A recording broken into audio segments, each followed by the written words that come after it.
Hi, I'm Gabrielle Usatinsky, and this is your Power Couple Relationship Tip.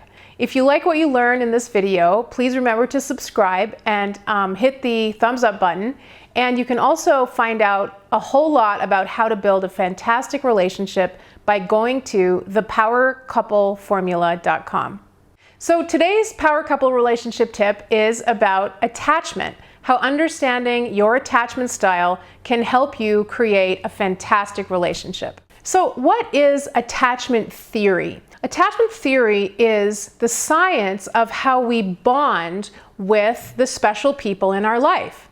So we know that all mammals bond with at least one other special person when they're little. So when we're talking about babies here, whether it's a baby duck or a baby fox or a baby person, we all need to form a special bond with an older member of our family, usually our parent, in order to make sure that we survive, because we're not able to take care of ourselves when we're little. We need somebody to feed us, to shelter us, but also to connect with us, to create a deep, meaningful, emotional connection with us every day.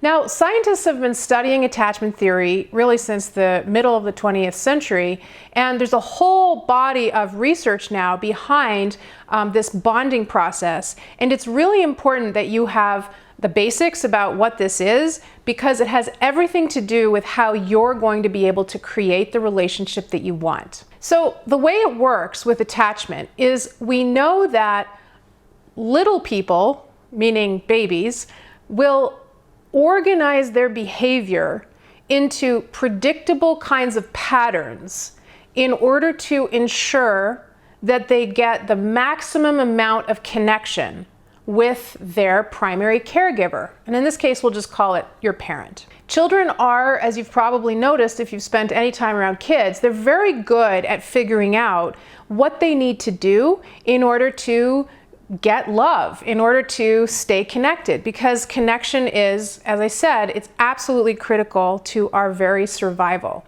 And so from a very young age, even when we're babies, we learn very quickly to pick up on signals that we're getting from our parent that tell us how we should be behaving in order to get the love and the approval and the connection that we need.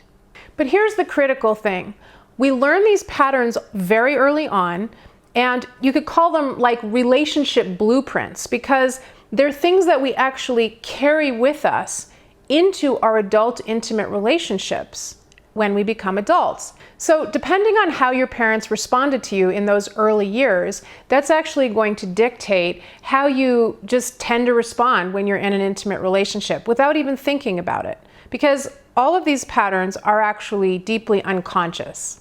So the more you understand how these patterns work, the more insight it's going to give you into your own behavior in relationship, as well as your partner's behavior. And it's just going to unlock a whole lot of insight and understanding into how you get into trouble in relationship, the kinds of patterns and destructive cycles that you might find yourself repeating over and over again, and then exactly what you need to do in order to make that right. So let's get into it. Let's talk about secure attachment versus insecure attachment. So one thing we know about early childhood development is that children need a lot of contact with an older person, usually a parent, when they're little. So we need face-to-face, eye-to-eye contact with an older person every day. We need lots of rich relational kinds of experiences to be held, to be rocked, to be kissed and soothed. And that is actually what builds the brain and builds our capacity to be in relationship with other people as we grow. Now, we come from all different kinds of families, and some people come from families with lots of that kind of contact every day. Other people come from families that were far less contactful, where maybe parents had a hands-off attitude around children, and maybe if you came from that kind of family, you might have spent a lot more time alone. not having been held as much, rocked as much, or interacted with as much. And that's going to affect the way you relate to other people when you become an adult. Now, similarly, you might have come from a family that had a lot of contact, but it was sort of mixed in with other things, like people, like grown-ups being really overly emotional or very needy themselves and putting a lot of pressure on the children. So there can be a lot of different types of pictures here. The bottom line is that all of these types of patterns are going to directly affect the way you relate to people when you become an adult, and especially your intimate partner. So these patterns of interaction generally form into very distinct types, because what happens is we tend to have a lot of similar types of interactions with our parents when we're little. And over time, those get solidified into ways of being with other people. And we call those attachment styles. So what are these styles? Well, we can kind of break these styles down into two distinct categories, and we would call those secure attachment and insecure attachment. So secure attachment basically means that you come from a family where you got a lot of that really good, rich relational contact with at least one special older person every day. So you were brought up to feel loved, precious, special, and you naturally develop a very good sense of self-esteem. Now, in order for a child to develop secure attachment, it means that the parent needs to be following the needs of the child and not the other way around. So what that means is when a child signals the need for contact, or to have their diaper changed, or to be picked up, or be interacted with, that the parent responds to them in a timely way, in a way that is attuned to their needs. So again, the parent responds in a timely way, in a way that is attuned to the child's needs. Now, let's contrast this with the insecure model. With insecure attachment, the child actually has to develop in response to the needs of the parent. Now, that could relate to the parent's self-esteem needs, or it could also relate to the parent's needs for emotional comfort and soothing. So in insecure families, children always have to put their own needs aside in order to take care of the parent's needs in some way. And that's the hallmark of all of the insecure attachment styles that we're going to be talking about.